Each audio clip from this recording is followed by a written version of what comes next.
Hello friends, তো চক্রবর্তী বাবু YouTube পরিবারে তোমাদের স্বাগত। আমি সন্দীপ চক্রবর্তী। আমি অন্যান্য দিনের মতো আজকেও চলে এসেছি তোমাদের সঙ্গে শেয়ার করব একটা লেটেস্ট আপডেট। না, আজকের এই লেটেস্ট আপডেটটা বন্ধুরা খুবই এক্সাইটেড, মানে অন্যান্য দিনের লেটেস্ট আপডেটের চেয়েও মারাত্মক আপডেট। না, আমি আগেই বলেছিলাম 10th জুন ইউটিউব কমিউনিটির মধ্যে বা ইউটিউব ইন্ডাস্ট্রির মধ্যে একটা ঝড় আসতে চলেছে, সেটা হলো কালকি ঝড়। তো ঝড় কিন্তু চলে এসেছে। না, কিছুক্ষণ আগেই মেকার্সদের তরফ থেকে তাদের ইউটিউব চ্যানেলে অফিসিয়ালি রিলিজ করে দেওয়া হয়েছে কালকি 2898 এডির অফিসিয়াল ট্রেলার। তো ট্রেলারটা আমি দেখলাম, আমার কেমন লাগলো সেটাই আজকে তোমাদের সঙ্গে শেয়ার করব। বন্ধুরা, শুরুতেই বলে নিই, এই সিনেমাটাতে আমরা দেখতে পেতে চলেছি আমাদের প্রথমত প্রভাসকে, দীপিকা পাডুকোনকে, অমিতাভ বচ্চনকে, কামাল হাসানকে, দিশা পাটানিকে এবং আমাদের বাংলা ইন্ডাস্ট্রির তরফ থেকে শাশ্বত চট্টোপাধ্যায়কে। তো হিউজ একটা স্টারকাস্ট তো রয়েইছে, তার সঙ্গে আবার কিছু যদ্দূর নিউজ আছে যে অনেক স্টারের কেমিও থাকবে।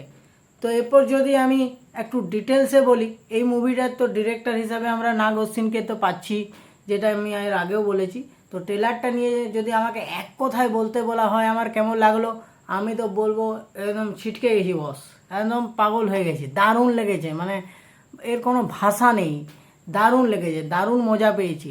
তো এবার যদি আমি একটু ডিটেলসে আলোচনা করি তাহলে বন্ধুরা বলবো, না এখানে আমাদের কামাল হাসানের হয়তো এই পার্টটাতে বিরাট কিছু রোল থাকবে না, তাকে হয়তো জাস্ট ইন্ট্রোডিউস করা হবে।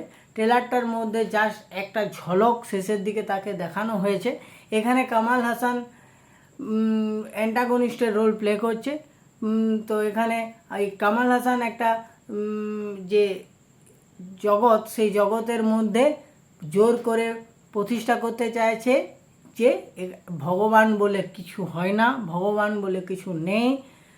তারা একটা সমাজকে, সেই সমাজের অন্তর্গত কিছু মানুষকে শাসিত নিপীড়িত করে মানে দবিয়ে রাখতে চাইছে এবং বিশ্বাস করাতে বাধ্য করছে যে এখন তারাই হচ্ছে সব, তারাই যা বলবে সেটাই হবে, তারা যেটা করবে সেটা শুনতে হবে।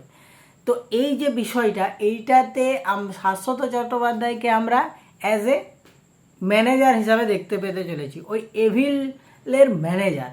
তো শাশ্বত চট্টোপাধ্যায় কামাল হাসানের হয়ে ম্যানেজমেন্টের দায়িত্বে আছে। এরপর যে বিষয়টা হচ্ছে, না এখানে দীপিকা পাডুকোনের যে ক্যারেক্টারটা আছে সেটা খুব ইন্টারেস্টিং। এই কারণে না, এখানে দীপিকা পাডুকোনকে প্রেগনেন্ট হিসাবে দেখানো হচ্ছে। দীপিকা পাডুকোনের ভিতরে এমন একজন আছে যে এই পৃথিবীতে যদি ভূমিষ্ঠ হয় তাহলে সেটা এই এভিলদের জন্য, অর্থাৎ শাশ্বত চট্টোপাধ্যায় এবং আমাদের কামাল হাসানের জন্য, তাদের যে উদ্দেশ্য, তাদের যে মোটিভ, সেই মোটিভে বাধা দিতে পারে। তো সেটা তারা আগে থেকে অনুমান করেছে বলে তাদের এখন মেন ফোকাস যেন তেন প্রকারেণ ওই দীপিকা পাডুকোনকে তাদের কবজায় আনতে হবে এবং তার বাচ্চাটাকে নষ্ট করে দিতে হবে বা ক্ষয়ক্ষতি করে দিতে হবে। এরপর মজাটা হলো, না এই যে দীপিকা পাডুকোন, এই দীপিকা পাডুকোনকে রক্ষা করছে কে, না আমাদের অমিতাভ বচ্চন। অমিতাভ বচ্চনকে এর দায়িত্বে আছে, দীপিকা পাডুকোনকে সে রক্ষা করছে। এরপর তাহলে অমিতাভ বচ্চন তো খুব শক্তিশালী একজন, তাহলে অমিতাভ বচ্চনকে হারাতে পারে একজনই, সেটা হচ্ছে আমাদের এই প্রভাস। প্রভাস আজ অবধি যত যুদ্ধ লড়াই করেছে সব জায়গাতেই কিন্তু জিতেছে, কোথাও সে হারেনি। তাই এই শাশ্বত চট্টোপাধ্যায় প্রভাসকে এই অমিতাভ বচ্চনের এগেনস্টে লাগিয়ে দিয়েছে। এরপর একটা জায়গায় গিয়ে আমরা দেখছি যে অমিতাভ বচ্চনের সঙ্গে প্রভাসের যে ফেস অফ, তারা যুদ্ধ করবে, একটা ভালো পোর্শন রয়েছে তাদের মধ্যে। কিন্তু এখন মজার বিষয় হচ্ছে যে প্রভাস তো একজন নায়ক, তাহলে নায়ক তো কোনো খারাপ কাজ করতে পারেন না। তাহলে নায়ক, আমরা তো জানি নায়ক ভালো কাজ করে, তাহলে এইখানেও নিশ্চয়ই প্রভাস ভালো কাজই করবে, কিন্তু সেটা একটু দেরি আছে, সেটা কিন্তু ট্রেলারে দেখানো হয়নি। সেখানে একটা টুইস্ট নিশ্চয়ই হবে, কিছু একটা টার্নিং পয়েন্ট আসবে, প্রভাস নিজের ভুল বুঝতে পারবে, তখন সে কামাল হাসান বা শাশ্বত চট্টোপাধ্যায়ের এগেনস্টে গিয়ে অমিতাভ বচ্চনকে সাপোর্ট করবে যাতে সে দীপিকা পাডুকোনকে রক্ষা করতে পারে। কিন্তু এই সব কিছু জানার জন্য আমাদেরকে তো অপেক্ষা করতেই হবে 27শে জুন এই টুইস্টটা কী টুইস্ট হবে। দেখো, একটা সিনেমা তো দুটো পার্ট থাকে, first part second part.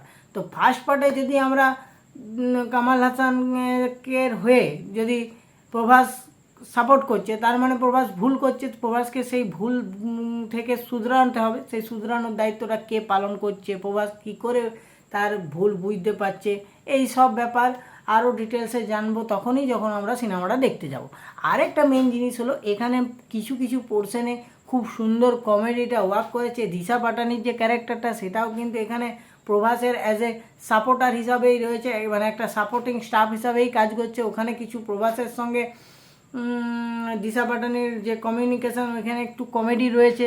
Deepika পাডুকোনের সঙ্গে প্রভাসের একটু কমেডি রয়েছে। তো ওভারঅল কিন্তু সিনেমাটা আমাদেরকে খুব ভালো কিছুই উপহার দেবে। তো এটা একটা আলাদা ধরনের মুভি, তো যেটা এই কি বহু কম মানুষই এই ধরনের মুভি দেখে।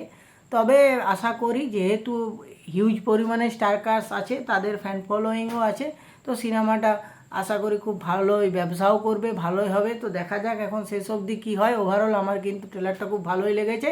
যারা এখনও দেখোনি, আশা করি সবাই দেখেছো।